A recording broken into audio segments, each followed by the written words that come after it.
This is the Good Neighbor Podcast, the place where local businesses and neighbors come together. Here's your host, Mike Murphy. Thank you, Charlie. Yes, I am Mike Murphy, host of the Good Neighbor Podcast. We're a podcast based here in Northern Kentucky, and I interview local business owners and influencers to let you know them as people and not just logos on a business card, side of a truck, or a shirt. And the business owner I have with me today is a guy named Craig Blevins. Craig lives in Burlington, and he recently opened a new business, and I want to make sure he gets a chance to tell everybody exactly what he's doing. The name of the business is DumpStor. Is that correct? Yes, DumpStor of Cincinnati. All right. So, Craig, say hi to everybody and tell us what is DumpStor? Hello, everybody. Thanks, Mike, for having me on. DumpStor is a dumpster rental company. So basically, I describe it as I'm the lazy junk guy. I'll drop the dumpster off at your house. You fill it up with whatever you need. I come pick it up within 10 days or whenever you want me to pick it up. So real easy business model, and just kind of got into it by chance, which we can get into later. But happy to be a part of it. And I'm learning a lot about trash. Well, it's a business that I've used in the past. Because, I mean, not your business specifically, you just started yours, but when I moved out of my last house into this one when we built, suddenly I realized that my basement was just filled with things that I had no idea what to do with it. And I identified most of it as trash, things that I had accumulated.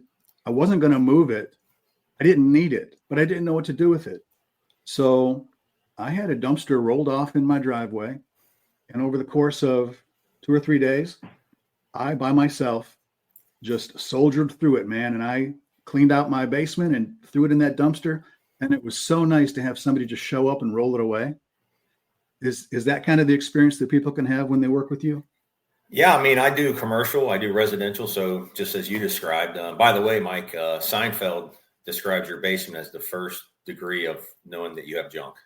It goes to the basement first. So You're not the only one. But I do residential commercial. So seeking contacts with restoration companies, fence people put fences in, remodelers, things of that nature. But I kind of specialize in both. There's not really a job I'll turn down unless it's too big for one of my dumpsters. I have two sizes of dumpsters, 20 yard and 12 yard. So residential and just small commercial, kind of my specialty. Okay. When I see dumpsters in the neighborhood, usually it's because, of course, the construction crews are out working, building houses or whatever. Or I also see roofing crews doing tear-offs, ripping shingles down and throwing them into the dumpster in the driveway. And I never knew if they have their own dumpsters or if they rent them or maybe a little bit of both. Yeah, typically a lot of contractors do not have dumpsters. Number one, they're hard to store. You gotta have a place to store them. And it's just one less thing they have to worry about because, the rates I charge or, a lot of people charge. It's just more conducive for them to get their business done fast and one less thing they have to do. Mm-hmm. So that's kind of where I like to sell the businesses. Like, hey, let me do this for you. You call me, one call, I'll take care of everything else. So yeah, you're exactly right. Okay. So your industry touches a lot of other industries. Correct. And I imagine mostly the trades, it would seem. So people listening to this podcast, they may need your services or they know somebody that does need your services. And I think the depth and breadth of your target audience, I guess, then if there is such a thing, is much wider than I assumed. Yes. So as you have learned this business since you're relatively new to it, has there been anything that surprised you about this business? No, I can't say surprise, but just things I come across and it's just kind of a light bulb. Not really a surprise, but like, I've never worked in like the transportation industry, which is kind of a little bit of what we do, and just, dealing with like the U.S. Department of Transportation and all the ins and outs of that part of it. Mm-hmm. I've dealt with truck drivers my whole life in my prior industry, and Right. didn't really know what was all into it. There's a lot more to it than like keeping logs and all Yeah. that kind of thing. Just the safety is paramount, and of course that didn't surprise me. But one thing that did surprise me was I've gotten 2 calls now for like burnt down buildings, and I wasn't expecting that. So that was kind of a surprise. To guy called me, he needed to clean a trailer that burnt down on his property. Another guy called me, needed for next week, need to clean up a barn. So they're just like those kind of things that you never really know that are going on. And that's good for my industry, because obviously that's work. And so that was a little bit of a surprise, but really just like the transportation part of it, that just knowing all the ins and outs of that was kind of gave me anxiety, but now I'm learning it. And it's like second nature. You touched on something earlier. You said, I think you said the word storage or inventory of dumpsters, but you alluded to the fact that you've got a couple sizes available. I'm sure you have more sizes than that ultimately available to you. I just don't know what your world looks like right now in this moment. What's your inventory looking like, and what type of lead time do you require? So right now I do only have the 12-yard and 20-yard. I do have more available to me. I can get them pretty fast. Right now I have about, I started with 30. I've got about 24 in my lot right now, because a lot of those I dump and return, things that they don't come back to the yard right away. So, and like I said earlier, this is my second week in business, and it's going pretty good. Looking to have that yard empty, in probably a month or two. And actually, I'll probably have to order more at that point. But right now, it's just kind of a wait and see, like how the business is going to ebb and flow. I've noticed, it's kind of feast or famine. I think it's like, I've dealt with that in other businesses too. It's like, when it's busy, it's busy. When it's dead, it's dead. Yeah. And you got to find things. And certainly there's plenty of things that keep me busy when I'm not delivering dumpsters, marketing, things of that nature. Yeah. So you're wearing many hats, I assume. Yes. All right. Well, if you have sort of a hit list, a punch list of, I'd say, community partners that you'd like to get connected with, who would they be? What's on your wish list in terms of setting up relationships with other professionals in the community that could help you move your business forward? Yeah, certainly. I mentioned them before. Restoration companies are a very big part of my niche, because they do like the less industrial, right? Like, 20-yard dumpsters, 12-yard dumpsters. So, most dumpsters you see out there, if you're just a layperson, you see a dumpster on a big construction site. That's probably like a 40-yard dumpster. That's not where I specialize. Where I specialize is like I said, restoration companies. Actually, I dropped the cart off at the cottage up here on US 42 the other day. He needs dumpsters at time to get rid of existing structures. Okay. In order to put his new structures up. So I'm really just creating relationships with restoration companies at this point, flooring companies, roofing companies, which honestly, when, I didn't know this either. Kind of surprised, I guess, going back to your last question, is a lot of restoration companies do roofing. Probably 80% of the jobs you see people doing roofing, that's done through a restoration company as a contractor. So that's a big part of my business. And I've already partnered with one in the area. First Call Restoration Services. I got with them, and they were gracious enough to give me a contract. So just trying to get those off the ground and get steady work is what, I need to get the work that, the way I put it, the work that covers the bills, and then I can go out and find all that, cherry on top work as of right now. That's kind of the stage I'm in right now. So since you are wearing all those hats, are you literally the one that's out delivering the dumpsters, dropping them off and picking them up? Yeah, that's a good question. I was actually talking to a client this morning, and he was asking me the same thing. And I was like, but in my mind, I have to do that because I want to know the ins and outs of every part of the business before I hire a driver. That way, there's no circumstance I've been in. They can't really get one over on me. I know what's going on. So that is it's kind of a discovery stage for me in the next couple of months, just learn the business. Yeah. And then really once I start picking up business, and I'm comfortable with all the scenarios and walking them through it and training them, then I'm going to go out and just kind of be the sales guy or the face of the company. That's kind of the journey I'm on right now. Okay.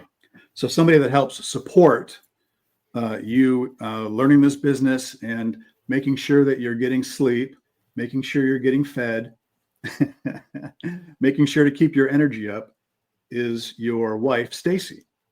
Yeah, Stacy's she's actually right here in the room with me. We share an office together, so that was one of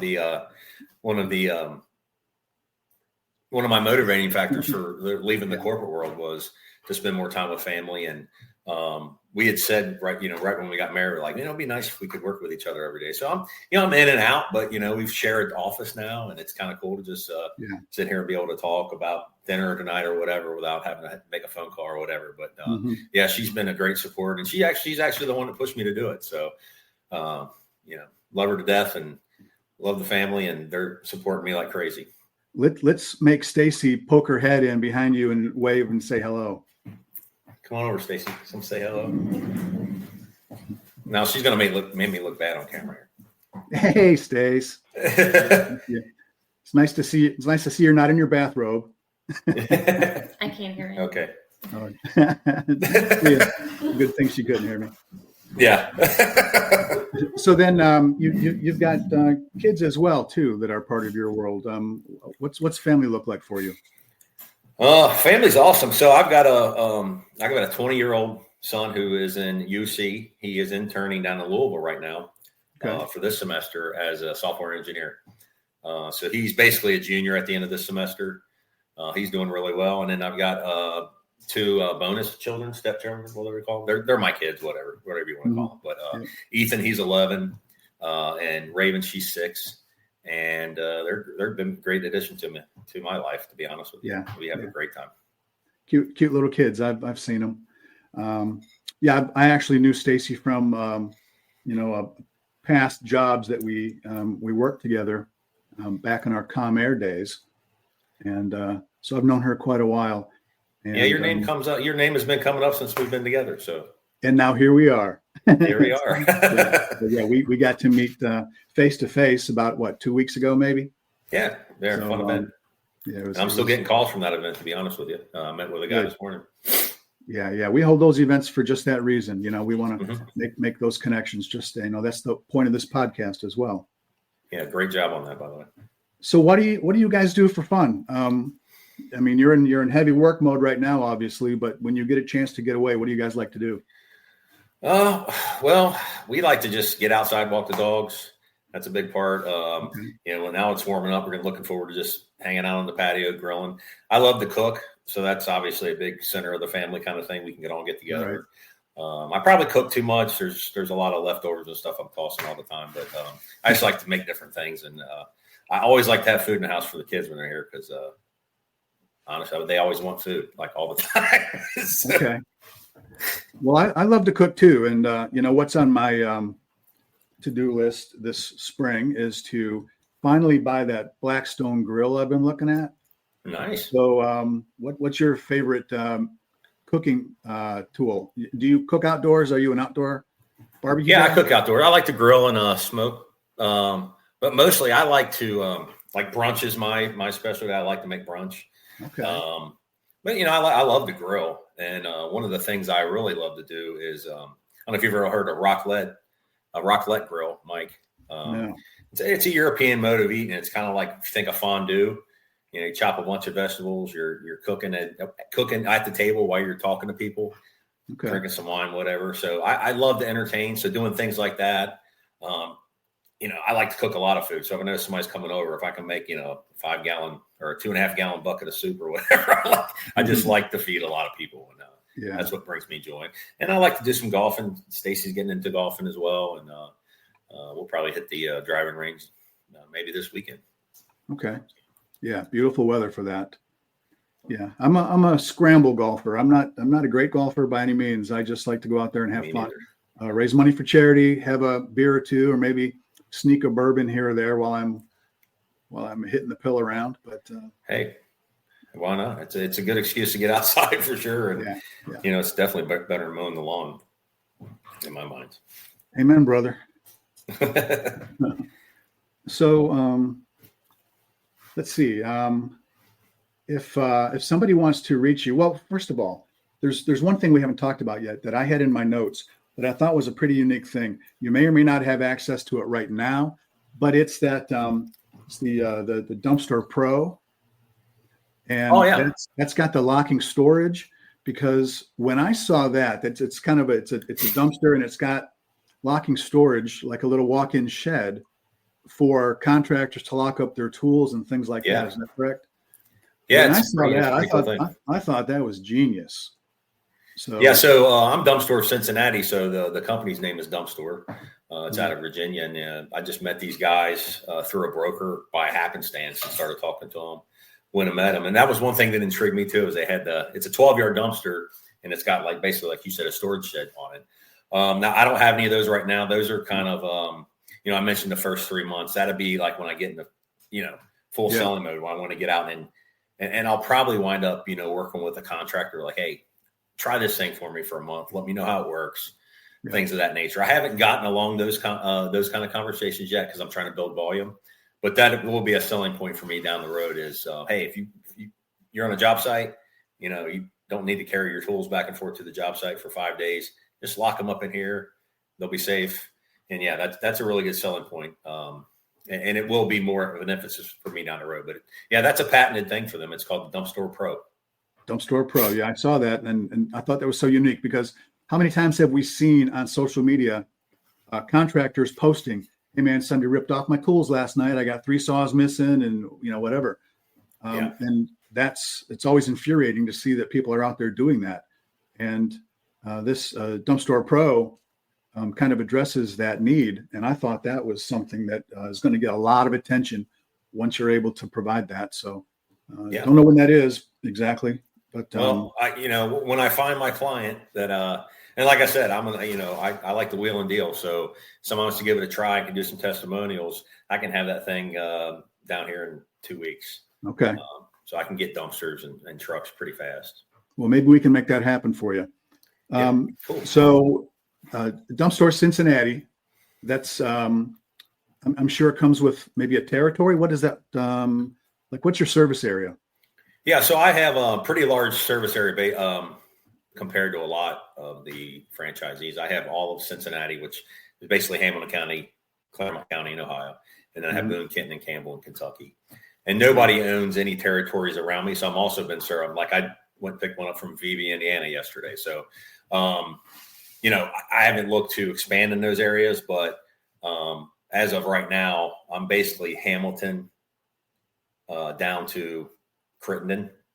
Okay. North to south. And then if you look at like Cleves, Lawrenceburg area on the west over to Batavia. So that kind of gives you a picture of where I'm on. It's a pretty large territory. It's basically in their vernacular, it's 4 territories. So, and I thought, well, if I'm going to go, I'm going to go big or go home. So they were actually a little worried about the bigger territory, but I was like, I got it handled. And, once things start moving along, we can adjust to the size of the market.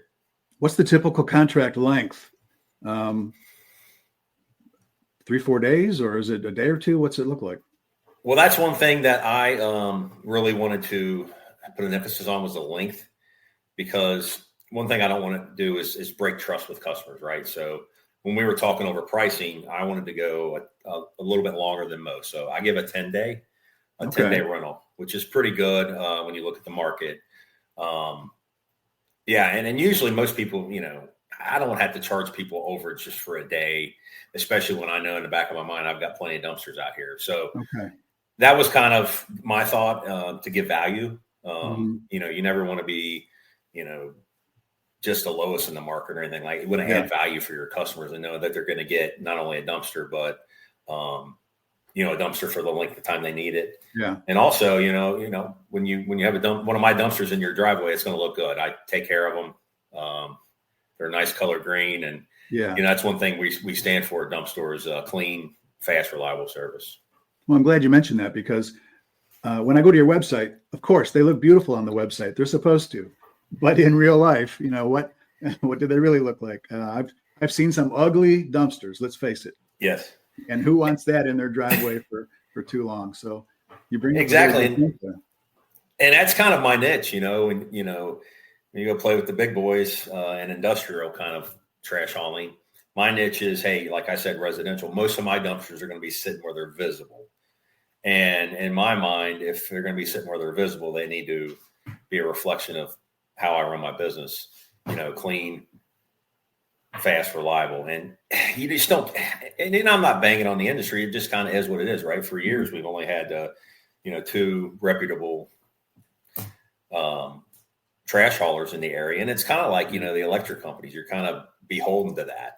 Right. And what I offer the public is, number one, a different choice, customer service, because to be honest with you, those guys that are bigger, I'm not saying they don't have time, but that's not their emphasis, right? They're moving as much tonnage as they can. I've got to elicit business through being a great communicator, being clean, being on time, and just forming a relationship with the customer. And that's what is going to get me the business and get me the repeat business. So if somebody wants to learn more about your services, see the depth and breadth of your offerings, see some pretty pictures of some beautiful green dumpsters, do you have a website they can go to? Yeah, honestly, just go to DumpStor.com. Easy to navigate the area, Cincinnati. Also, you can call 513-928-3867, and that 3867 is dump, D-U-M-P. Okay. Play on that word. So pretty easy. I'm also on Facebook, DumpStor Cincinnati. Search on Facebook, LinkedIn, Craig Blevins, and then my page is managed under that.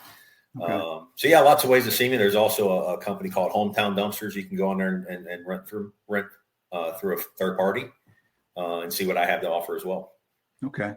Well, when I post this to the podcast website, I'll make sure that it's posted correctly. But I just want to make sure while we're talking, anyone listening to this, when they hear dumpstor.com, I want to make sure they understand it's DUMPSTOR.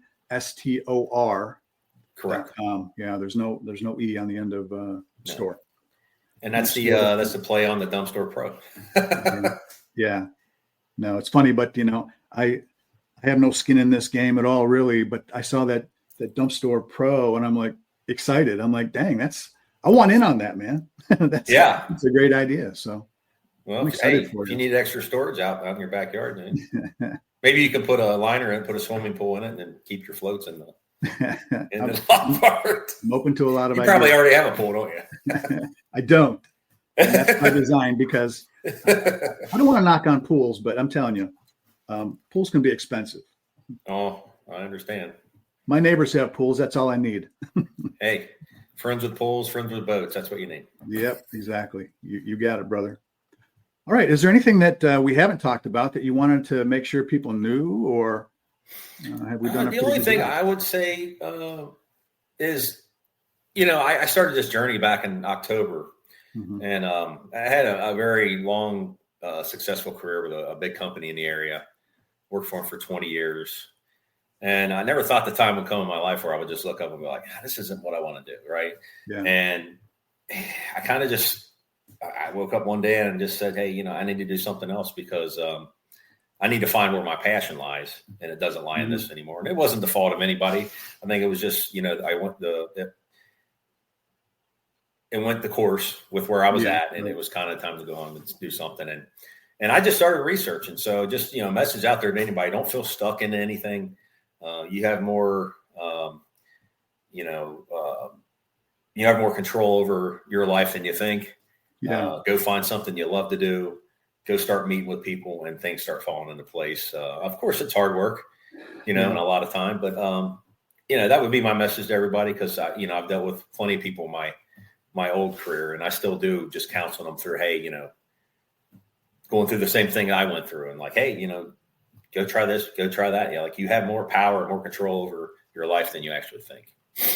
Scary and exhilarating at the same time. Awesome. And, yes. Yeah. You jump off that cliff, and you just hope that there's something down there that was worth it. Well, you said something at that networking event, and I think I've used it once. I said something to the effect, I haven't made $1 in like 5 months, and you said, spoken like a true entrepreneur, and now I'm really starting to learn that, so that stuck with me. I'm going to steal that from you and use it. Okay, very good. Now, patent it or not.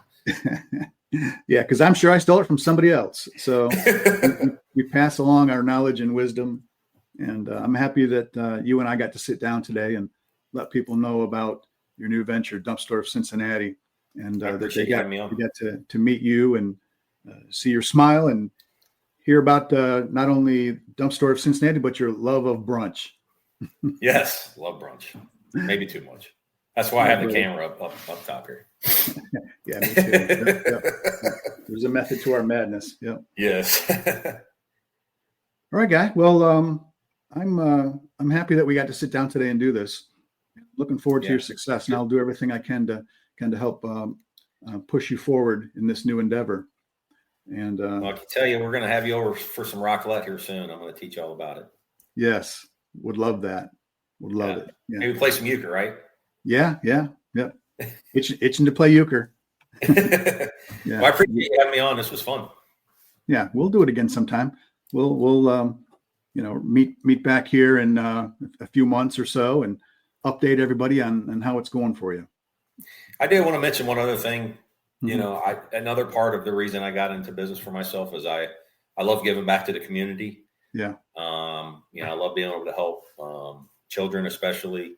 So I'm looking really in the next couple months with DumpStor, because they have a great community outreach program, to raise some money for some really great causes that I won't mention right now, but I know what they are, and I look forward to getting out in the community and helping people out. Yeah, I would love to help you with that. I've got some community publications that we can promote that in, and we'll do another podcast specific to that. Part of my mission is to highlight local nonprofits, charitable endeavors, and man, oh man, especially when kids are involved, I'm right there with you, brother. Yeah, that's what it's all about. Well, I appreciate it, Mike. Well, with that being said, this is the end of the latest episode of the Good Neighbor Podcast. Always good to talk to new business owners. I'll just say to the listeners out there, be good to your neighbors. Until next time, see you, everybody. Take care. Thanks for listening to the Good Neighbor Podcast Union. To nominate your favorite local businesses to be featured on the show, go to gnpunion.com. That's gnpunion.com, or call us at 859-651-8330.